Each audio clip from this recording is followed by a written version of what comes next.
consultants, of course, concerns on fund availability for important government programs and projects.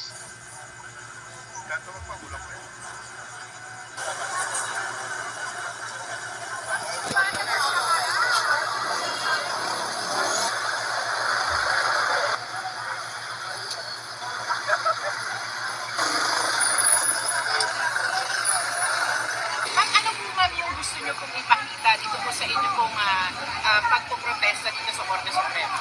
Ngayon po mag-uumpisa yung oral argument sa Supreme Court tungkol dun sa pagkakalipat illegally and unjustly ng 89.9 billion pesos mula sa PhilHealth papunta sa national government for so-called unprogrammed projects.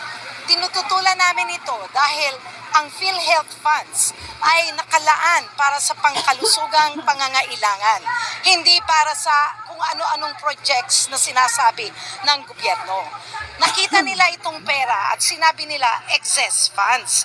Pero bakit ba may so-called excess funds? Dahil hindi agad-agad nababayaran ang mga doktor at mga ospital na gumastos para sa pagpapatingin ng mga pasyente. And more importantly, napakaliit ng binibigay na budget ng PhilHealth para sa pagsusupport sa mga pangangailangan ng mga nauospital. At hindi rin nila binabayaran ang outpatient costs ng mga pasyente na nagpupunta sa mga health centers. Karamihan ng binabayaran lamang ay yung mga nasa ospital. E paano yung mga pangangailangan ng mga pasyente na hindi naman kailangan ma-ospital? And in the first place, nagbabayad ang mga Pilipino ng premium para dito sa PhilHealth funds. Pero bakit hindi nila natatamasa ang benefits na dapat nasa kanila? Kaya nananawagan din kami na sana ay pag-aralan ng mabuti ang PhilHealth at baka kailangan tanggalin na ang PhilHealth because this is another layer of corruption. Marami sa mga pera na nasa PhilHealth ang nagbe-benefit ay yung mga opisyales, napakalaki ng kanilang mga allowances at napakalaki ng mga pondong ginagastos nila para sa kanilang mga pangangailangan. Ang aming panawagan ay magbigay ng direct funding to the public health facilities such as the public health centers, the public hospitals, para nang sa ganon, hindi na kailangan dumaan pa sa PhilHealth o kung sa ano pa mang ahensya ang pasyente. Kapag sila ay may sakit, hindi sila mag-aatubiling pumunta sa mga health center, sa mga public hospitals dahil may pondong naruroon na nakalaan para sa kanilang mga pangangailangan. Sa excess funds, naglabas po ngayon yung DOF, nagpaliwanag kung saan na nagamit yung 60 billion. Most of them, if not all, are for health sector din naman. Yung mga health workers daw, yung para sa mga hospital. What can you say to that? Ano ang reaction nyo doon? Hindi po yun dapat galing sa PhilHealth funds. May pondo ang Health Emergency Allowance o HEA na dapat ay ibinigay sa mga health workers nung panahon pa ng COVID pandemic. May budget na nakalaan dyan noong panahon ng COVID. Bakit hindi nila ginamit para sa HEA ng health workers? Ngayon, sasabihin nila, umaalma ang health workers kasi hindi nakakatanggap ng HEA, kukunin sa PhilHealth. That's not justifiable. The PhilHealth funds are allotted for health services of the people.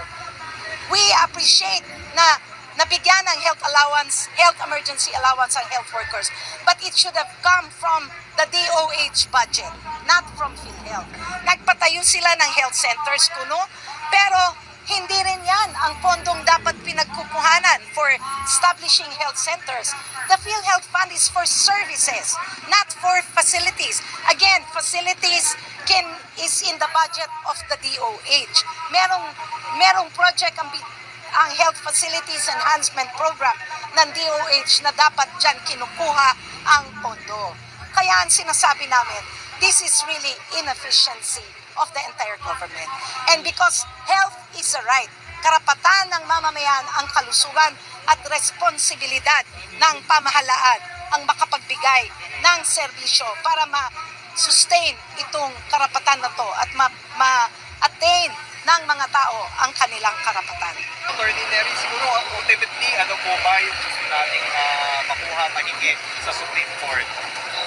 Well, ang gusto namin sana ma-achieve sa petisyon at sa oral arguments, makumbinsi ang korte na dapat ipagbawal yung pag-insert ng BICAM committee ng mga pondo at mga projects sa budget na inaprubahan ng Kongreso. Pangalawa, hinihingi namin sa Korte Suprema at sana naman marinig ng Korte Suprema ang aming hinaing na ibalik ang mga pondo na nakuha sa PhilHealth.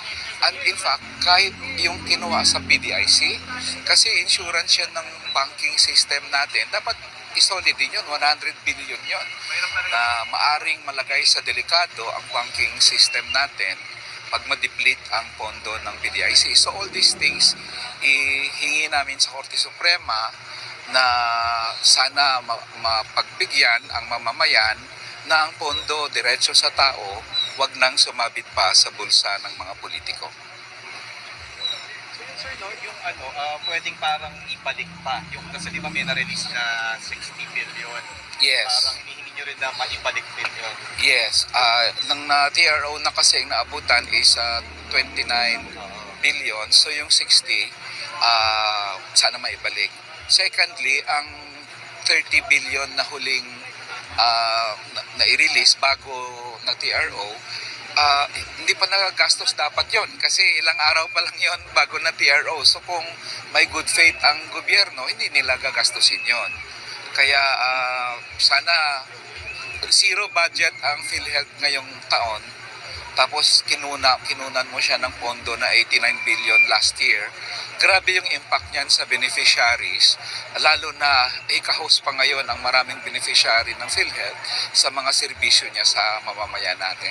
Sir, yung 60 billion na naunang naibigay na, nilabas po ng DOF ngayon na nailagak na po yung paggamit na possibly doon sa ibang mga proyekto tulad ng sa health workers daw po na allowance, sa PGH facilities. Ano po masasabi niyo?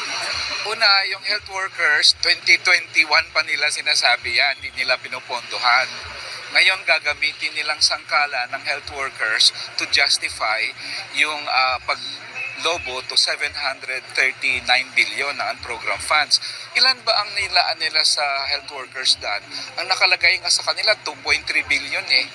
Tapos gawin nila yan na justification sa paglobo ng more than 449 billion. Dapat nga, bakit mo ilagay sa program funds ang allowance ng health workers? Dapat sa program fund mo yan para diretso, wala nang kailangan ng conditionalities bago siya mai-release. In fact, ito ang sagot ko sa gobyerno.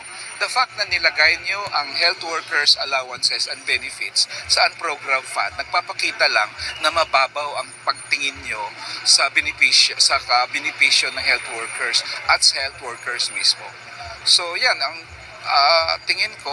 And secondly, para sa akin, siyempre, dapat hindi na nilagak ng DOF yan, ang natirang 30 billion, kasi may TRO na eh. Alam na nila yung TRO eh.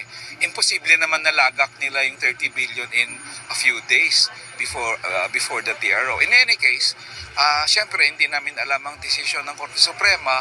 We're just here to do our best para naman madepensahan ang pondo ng taong bayan. Salamat. The whole time was consumed by the opening statements of the petitioners' counsels and also by the respondents' counsel. I'm referring to myself in representation of the public respondents and also the Office of the Government Corporate Counsel who represented the PhilHealth in particular. So, nag-start na yung pagtatanong ng mga questions but by the justices, pero hindi natapos, no? Si Justice Amy Javier pa lamang ang nakapag-start ng oral arguments. You might have seen what actually happened, no? So siya pa lang nag-start and she was harping on the financial statements, on the concept of reserve fund ng PhilHealth. So that's not clear enough as of this evening. So we're getting back, I guess, to that particular topic once the interpellations resume on February 25. So we expect a lot more questions pertaining to PhilHealth. But on the part of the OSG, we'll be ready to focus on the constitutional question.